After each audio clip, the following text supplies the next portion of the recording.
Greetings, YouTube.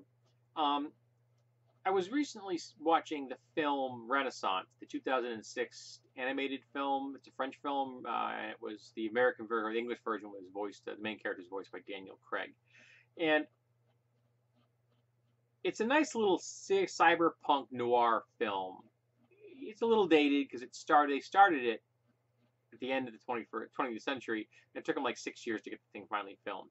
And it was interesting because they did a black and white animation style with no grays. It's just black and white. And everything's kind of in a negative. There's very little, it's not white space with black, it's usually black space with white. So it's an intriguing look. It was a little confusing in that everyone had like an English accent, but it's obviously set in Paris. So I'm like, why didn't they use actors with French accents? But I guess Daniel Craig was supposed to be something that would pull people in. I'll probably do a full review of it at some point in the future. But what struck me about it is that it didn't seem to be very good at speculating about the future. Because one of the things you didn't see at all in this film are drones. Drones, which in 2017 are pretty much ubiquitous. My neighbors across the street just got one.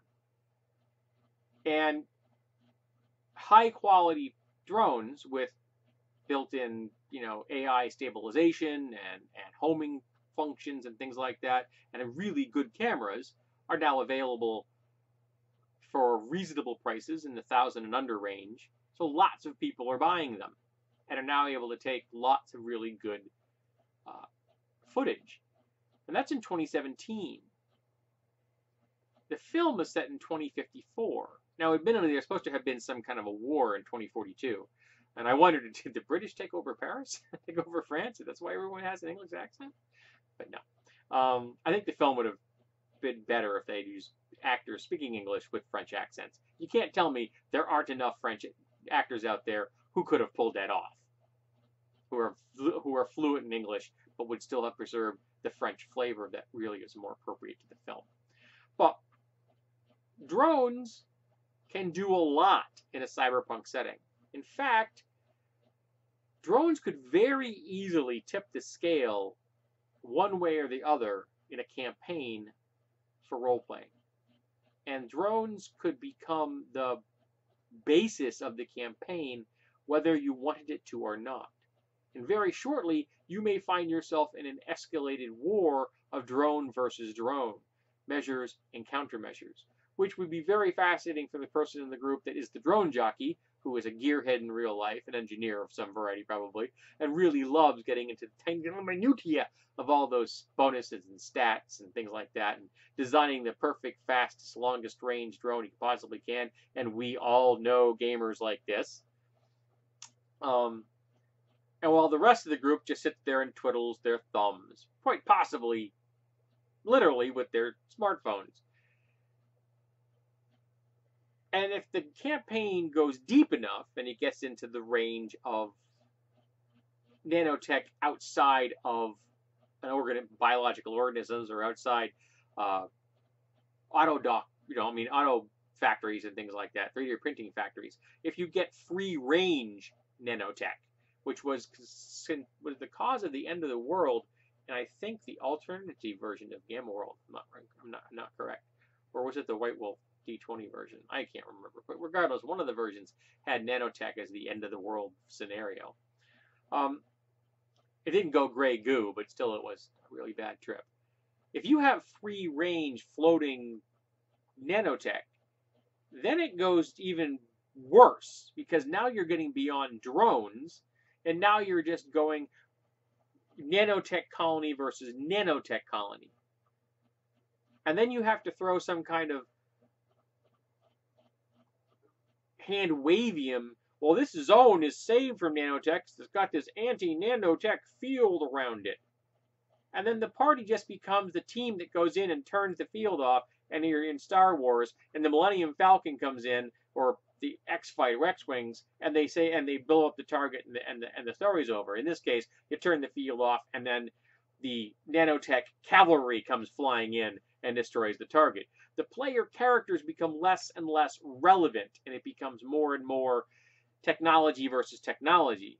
it's just as bad as sitting around watching someone be the net jockey while he's doing the net running thing, and it's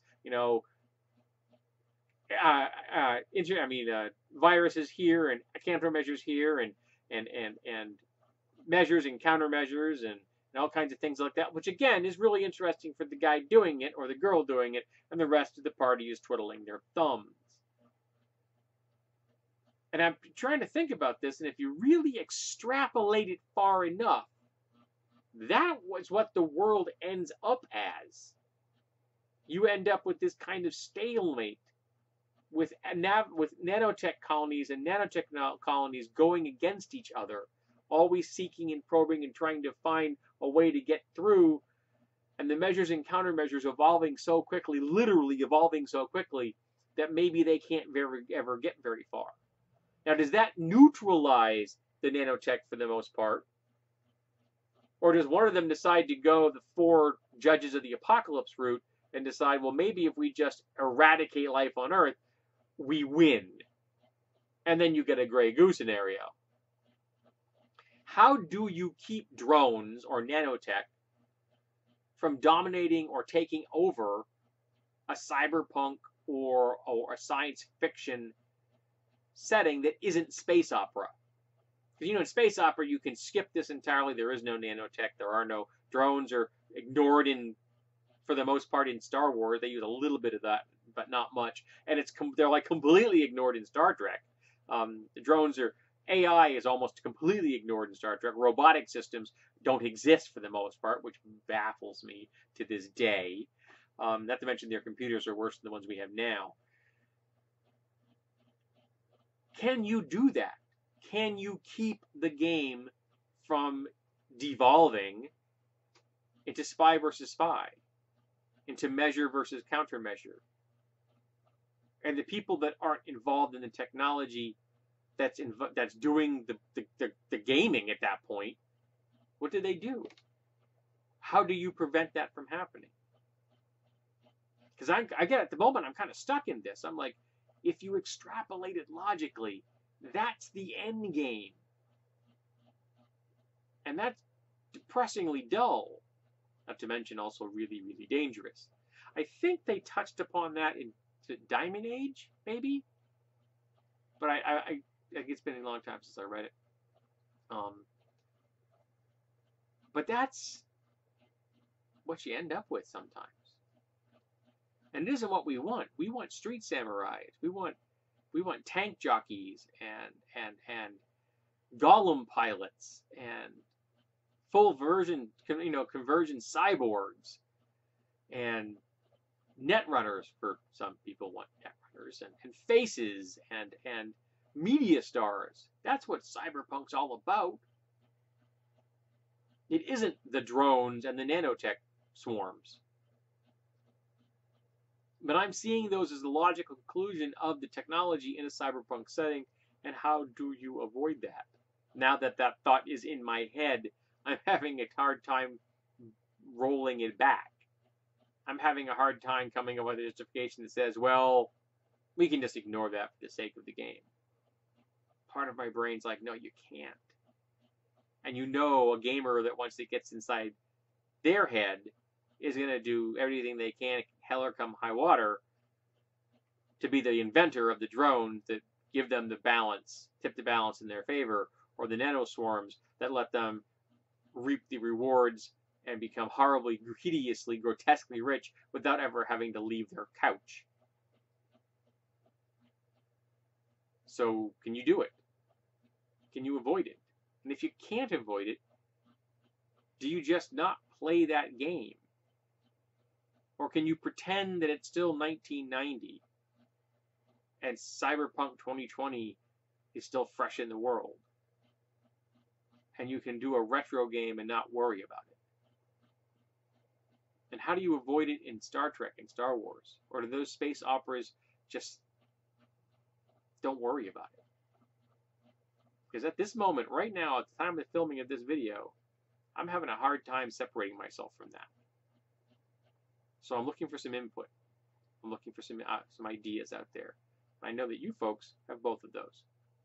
So let's talk about cyberpunk and science fiction settings of drones and nanoswarms and how we include them or we don't,